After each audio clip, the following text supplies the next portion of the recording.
입사 1년 차 때 나는 직장이 이렇게까지 사람을 바꾸는 곳일 거라고는 상상도 못했다.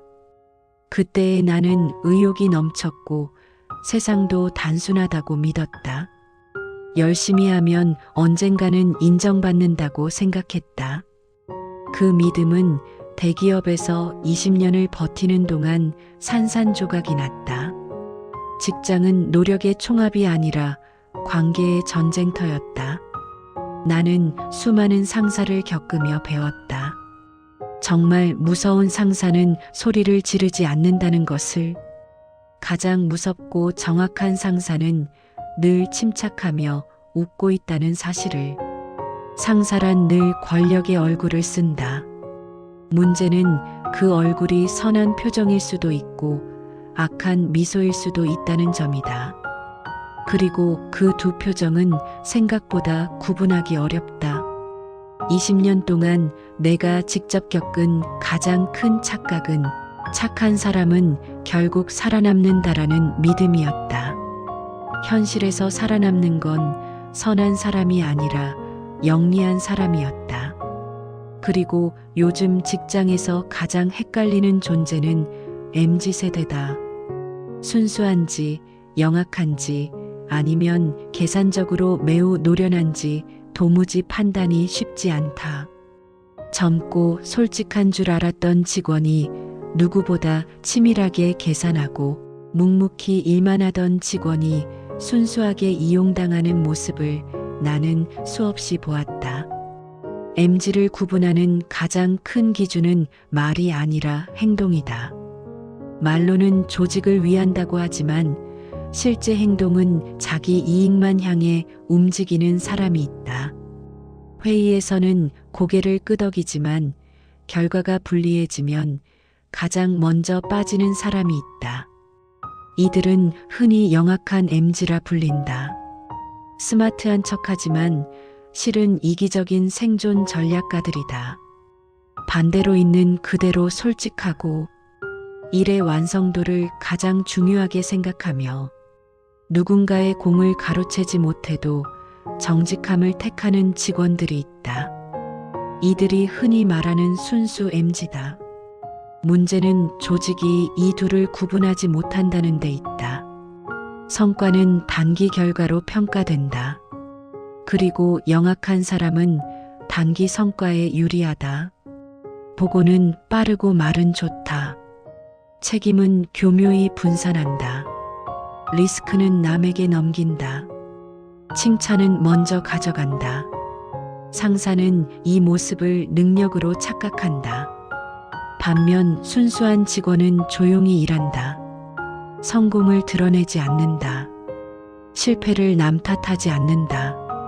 성과가 드러나는 시점에는 늘 점수가 낮다. 나는 상사였지만 동시에 늘 상사에게 평가받는 중간 관리자였다.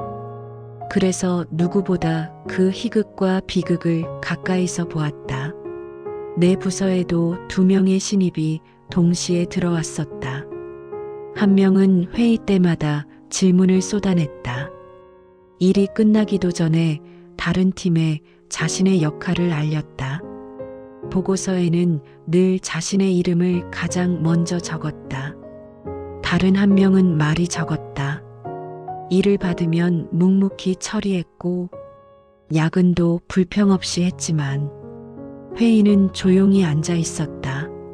상부의 평가는 늘 같았다. 첫 번째 직원은 촉망받았고 두 번째 직원은 존재감이 없다고 평가받았다. 나는 둘의 업무 결과를 가장 가까이서 봤다. 완성도와 책임감은 두 번째가 훨씬 높았다. 그러나 상부에는 제대로 전달되지 않았다. 조직은 실적이 아니라 노출도를 평가한다. 내가 그 사실을 몸으로 깨닫는데 10년이 걸렸다. 그리고 나는 그때부터 임원들의 표정을 유심히 보기 시작했다. 정말 정확한 상사는 감정을 거의 쓰지 않는다. 표정 하나로 직원들을 줄 세운다. 칭찬과 침묵을 무기로 사용한다. 가장 무서운 방식은 무시다. 혼내지 않는다. 대신 회의에서 의견을 묻지 않는다. 인간은 무시당할 때 가장 빨리 무너진다. 영악한 직원들은 이걸 빨리 깨닫는다. 그래서 늘 상사 앞에서만 적극적이다. 동료 앞에서는 조용해진다. 순수한 직원들은 그 반대다. 동료와 의리를 먼저 생각하고 상사 앞에선 겸손해진다. 조직에선 선의는 희미해지고 계산은 더 또렷해진다. 나는 한때 순수한 편에 속했었다. 일 잘하면 되지 굳이 티낼 필요 없다고 믿었다. 그 결과 승진에서 2차례나 밀렸다. 내가 이기주의를 택하지 않아서가 아니라 전략을 몰랐기 때문이었다. 이제 나는 후배들에게 말한다. 순수해도 좋다. 하지만 체계적으로 영리해야 한다고. 티내지 말라는 말은 거짓이다. 성과는 반드시 보이게 만들어야 한다. 나쁜 계산이 아니라 생존의 기술이다. 직장은 도덕 경연장이 아니다. 전략 없는 착함은 가장 먼저 소모된다. 상사를 정확히 파악하는 방법은 단순하다. 말보다 누구를 오래 쳐다보는지를 보라. 회의에서 누구에게 질문을 반복하는지 보라. 보고서에 누군가의 이름을 지우거나 추가하는 순간을 기억하라. 그곳에 권력의 흐름이 있다. 상사가 MZ의 순수함을 좋아하는 건 그들이 이용당해도 불평하지 않기 때문이다. 영악한 MZ는 조직에서 보호받는다. 그들은 상처받는 법을 알고 있기 때문이다. 내가 가장 후회하는 것은 후배들 앞에서 솔직하게 말해주지 못했던 것이다. 열심히만 해선 부족하다고. 이건 냉정한 진실이다. 후배들이 울부짖는 것을 너무 많이 봤다. 전 왜 항상 손해만 볼까요? 그 질문은 대부분 잘못되었다. 당신이 착해서가 아니라 권리를 요구하지 않았기 때문이다. 직장은 마음을 다치는 곳이 아니라 의식을 깨어나게 만드는 곳이어야 한다. 20년을 버티며 배운 가장 큰 교훈은 이것이다. 선함은 버리지 말되 순진함은 반드시 버려야 한다. 영악해질 필요는 없다. 그러나 영리해지는 법은 배워야 한다. 그리고 그 출발선은 이것이다. 나의 가치를 스스로 인정하는 것. 남이 정해주는 평가에만 나를 맡겨두지 않는 것. 나를 드러내는 건 부끄러운 일이 아니다. 일의 결과는 반드시 기록으로 남겨야 한다. 침묵은 미덕이 아니라 조직에선 종종 자살이다. 지금 이 영상을 듣고 있는 분 중에도 아마 누군가는 말없이 삼키며 버티고 있을 것이다. 당신은 약한 게 아니다. 당신은 아직 전략을 배우지 못했을 뿐이다. 20년을 버틴 부장의 마지막 한마디를 전한다. 좋은 사람으로 남지 말고 능력 있는 사람으로 기억되라.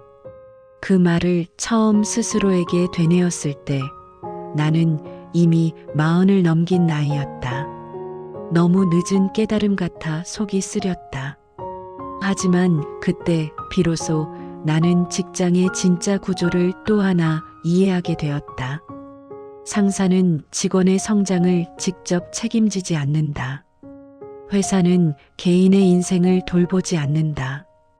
조직은 오직 효율과 숫자로 움직일 뿐이다. 열심히 하면 알아주겠지.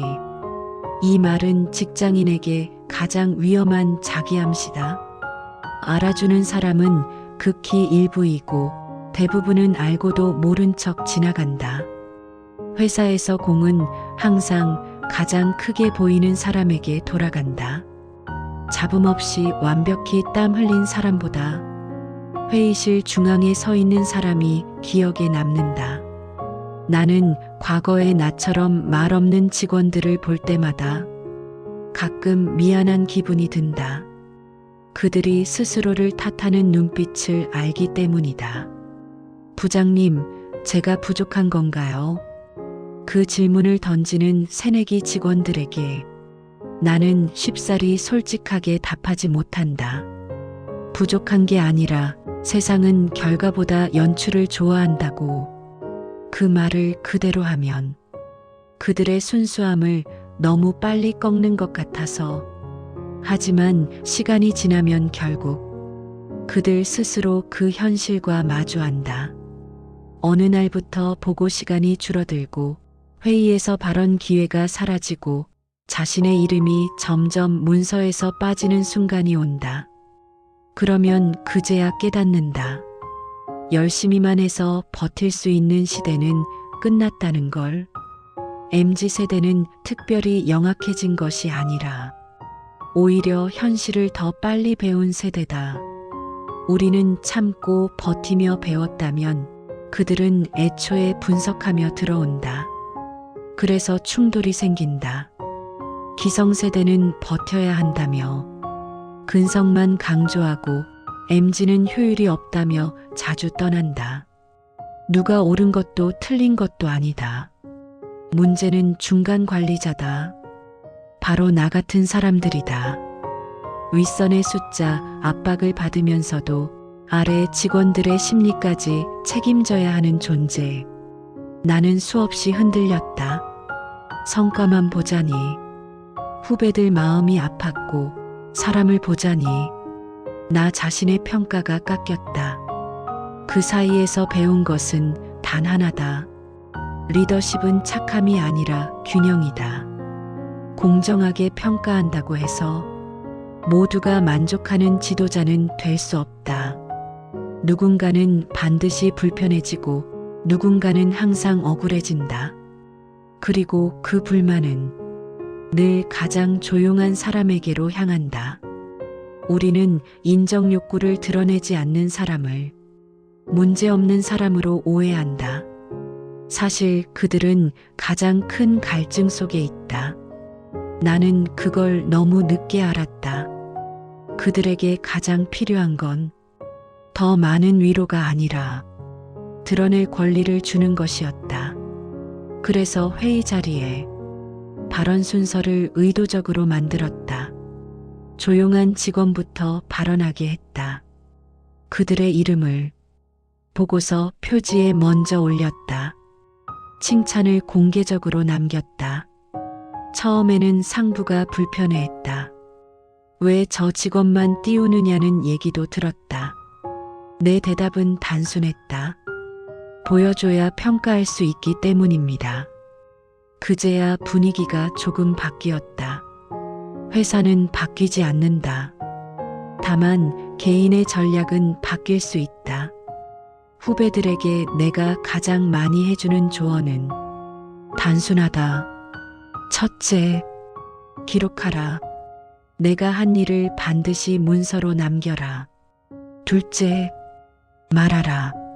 성과는 겸손하게 숨길 것이 아니라 차분하게 설명할 줄 알아야 한다. 셋째, 관찰하라. 누가 누구에게 힘을 실어주는지 구조를 읽어라. 넷째, 사람을 탓하지 말고 시스템을 이해하라. 상사는 악인이기 이전에 시스템의 대변자일 뿐이다. 권력 앞에서 우리는 종종 인물에게 분노하지만 실제로는 구조가 문제다. 구조를 알면 분노가 줄고 전략이 생긴다. 전략이 생기면 피해자 의식은 빠르게 사라진다. 우리는 종종 직장을 감정의 관점으로만 해석한다. 날 무시했다. 편애한다. 내가 손해봤다. 이 감정들은 틀린 게 아니다. 그러나 거기에 머무는 순간 성장은 멈춘다. 나는 이걸 너무 오래 몰랐다. 상처받는 데에 집중하느라 내 권리를 주장하는 법을 배우지 못했다. 20년이 지나서야 비로소 깨달았다. 회사는 감정을 나누는 곳이 아니라 기회를 쟁취하는 곳이라는 사실을. 그러나 그렇다고 해서 우리가 사람이기를 포기할 필요는 없다. 영악해지는 것이 아니라 영리해지는 것이 목표여야 한다. 남의 공을 뺏지 않아도 된다. 책임을 떠넘기지 않아도 된다. 다만 자신이 일한 자리에는 반드시 조명을 켜라. 빛이 없으면 존재도 없다. 이건 잔인한 회사의 진실이다. 나는 아직도 완벽한 상사가 아니다. 여전히 후회도 많고 실수도 반복한다. 하지만 확실히 하나 달라진 게 있다. 이제 나는 직원을 평가할 때 한 가지 기준을 더 본다. 얼마나 조용했는지가 아니라 얼마나 성실했는지, 얼마나 어필했는지가 아니라 얼마나 책임졌는지. 그리고 회의석상에선 일부러 목소리를 높여 이렇게 말한다. 조용한 사람이 제일 무섭습니다. 그 말 속에는 내 스스로에 대한 반성도 함께 담겨 있다. 나는 한때 말 없는 너무나 순수했던 직원이었다. 그리고 그 순수함 덕분에 너무 많은 기회를 놓쳤다. 지금 이 영상을 보는 당신이 혹시 20년 전에 나와 닮아 있다면 꼭 전하고 싶다. 당신은 틀리지 않았다. 다만 전략을 아직 배우지 못했을 뿐이다. 부당함은 참는다고 없어지지 않는다. 자신의 몫은 먼저 주장해야 한다. 조용히 버텨준다고 해서 누군가 알아주는 시대는 끝났다. 그러나 성실한 사람이 반드시 사라져야 하는 시대도 아니다. 우리는 배울 수 있다.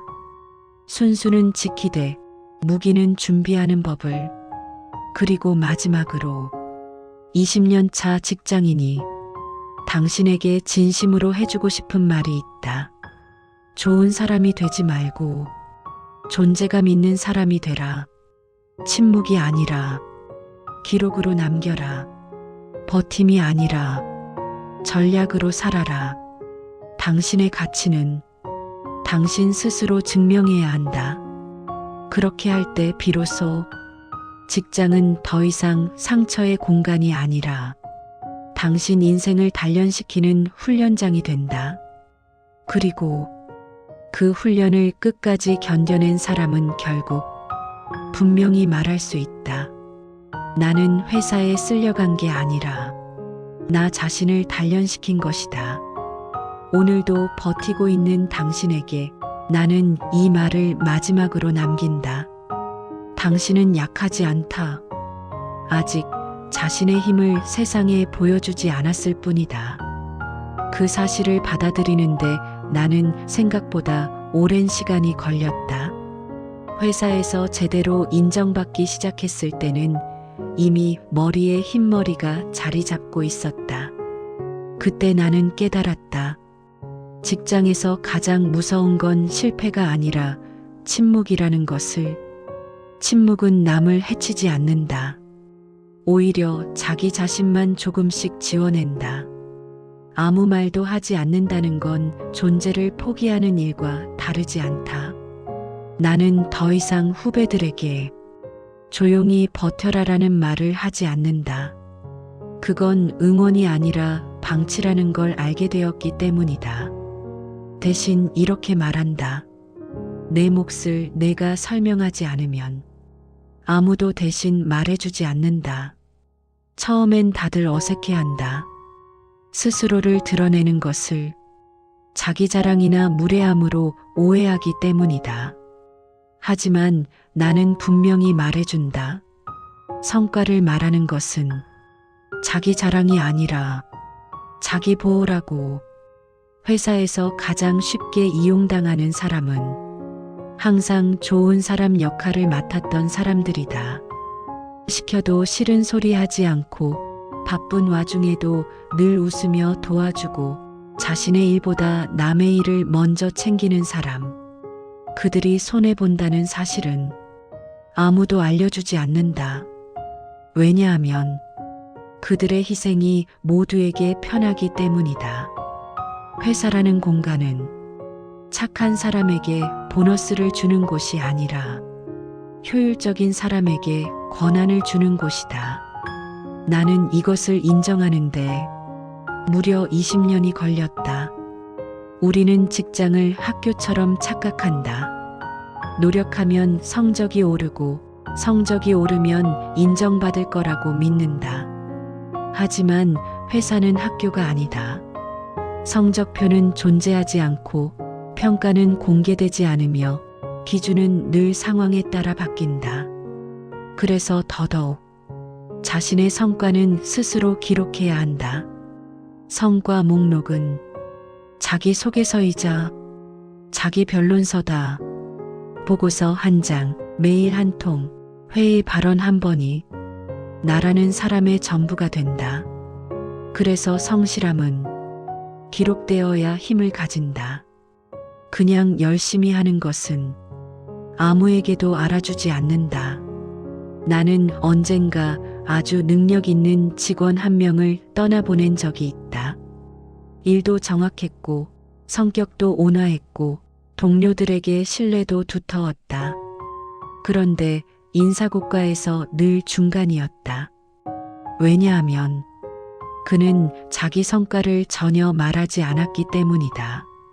부장님, 저보다 잘하는 분들이 많은데요. 그는 늘 이렇게 말하며 자신을 뒤로 밀었다. 그리고 결국 지친 얼굴로 회사를 떠났다. 그 뒤로 나는 그에게 연락 한 통 하지 못했다. 부끄러웠기 때문이다. 그의 순수가 그의 발목을 잡고 있었는데도 나는 아무 말도 하지 않았다. 그때 다짐했다. 적어도 내 눈앞에서 똑같은 실수를 반복하는 사람은 그냥 두지 않겠다고. 그래서 후배들에게 불편한 말을 더 많이 한다. 야망을 부끄러워하지 마라. 성공하고 싶다고 솔직하게 말해라. 더 좋은 자리를 원하는 건 욕심이 아니라 목표다. 야망 없는 성실함은 자기 소모일 뿐이다. 회사는 착한 마음을 보상해주지 않는다. 오직 성과를 제안하는 사람에게만 기회를 준다. 그리고 기회는 항상 준비된 사람 앞에 온다. 나는 이제 상사의 역할도 다시 정의한다. 좋은 상사는 직원을 보호하는 사람이 아니라 직원이 성장하는 법을 알려주는 사람이다. 불편한 상황에서도 직원을 대신 숨겨주는 사람이 아니라 직원이 스스로 드러날 수 있도록 돕는 사람이다. 문제를 덮어주는 보호는 진짜 보호가 아니다. 그건 직원의 가능성을 묻어버리는 일이다. 그래서 나는 직원들에게 실패할 권리를 준다. 완벽하지 않아도 회의에서 말해보게 한다. 어설퍼도 분석 자료를 발표하게 한다. 틀려도 앞에 나설 기회를 준다. 조용히 완벽한 사람보다 서툴러도 성장하는 사람이 더 멀리 간다는 걸 나는 수없이 보아왔다. 사람은 스스로 말을 하기 시작할 때 비로소 성장한다. 침묵을 깨는 순간 직장 생활의 주도권이 자신에게로 돌아온다. 나는 여전히 직장에서의 갈등을 피할 수 없다. 누군가는 나를 냉정하다고 생각하고 누군가는 나를 불편한 상사라 여긴다. 하지만 괜찮다. 나는 더 이상 모두에게 좋은 사람이고 싶지 않다. 대신 몇 사람에게라도 도움이 되는 사람이 되고자 한다. 그들에게는 공통점이 있다. 자신의 가능성을 스스로 증명해 보겠다고 결심한 사람들이다. 환경 탓을 멈추고 사람을 원망하는 대신 자기 전략을 세운 사람들이다. 그런 사람들은 결국 눈빛부터 달라진다. 회의실에서 눈을 피하지 않는다. 자신의 의견을 말할 때 목소리가 흔들리지 않는다. 그들이 변하는 모습을 볼 때마다 나는 과거의 나를 떠올린다. 아무 말 못하고 속으로만 삼키던 그 시절의 나를 그리고 더 확실히 알게 된다. 직장 생활은 누가 옳은지 증명하는 싸움이 아니라 누가 버텨서 성장하느냐의 싸움이라는 것을 순수함은 미덕이다. 그러나 보호받지 못하는 미덕이다. 지혜가 없는 순수는 언젠가 반드시 상처가 된다. 그래서 나는 후배들에게 한 가지만 꼭 말해준다. 좋은 사람이 되려고 애쓰지 말고 단단한 사람이 되라고. 주변 사람의 기분보다 자기 인생의 방향을 더 신경 쓰라고. 배려는 선택이지만 자기 보호는 의무다. 그리고 그 두 가지가 동시에 가능하다는 사실을 절대 잊지 말라고. 직장은 인생의 전부는 아니다. 그러나 인생을 단련하는 거울이 될 수 있다. 조직 속에서 상처받는 것은 당신이 약해서가 아니다. 대부분의 사람들은 구조를 모른 채 정면 돌파만 시도하다가 다친다. 힘으로 버틸 것이 아니라 길을 만들어 건너야 한다. 그것이 어른의 싸움이다. 오늘도 회사 어딘가에서 조용히 버티고 있을 당신에게 나는 이 말을 다시 전하고 싶다. 침묵은 미덕이 아니다. 말할 줄 아는 성실함이 당신을 지켜준다. 그리고 당신의 인생은 회사 한 구석이 아니라 언제나 당신 자신이 주인공이다. 당신이 그 사실을 인정하는 순간 직장은 더 이상 감옥이 아니라 당신이라는 사람을 단련하는 무대가 된다. 조용히 서 있지 말고 당당히 앞으로 나아가라. 당신의 자리는 누군가가 정해주는 것이 아니라 당신이 스스로 만드는 것이다.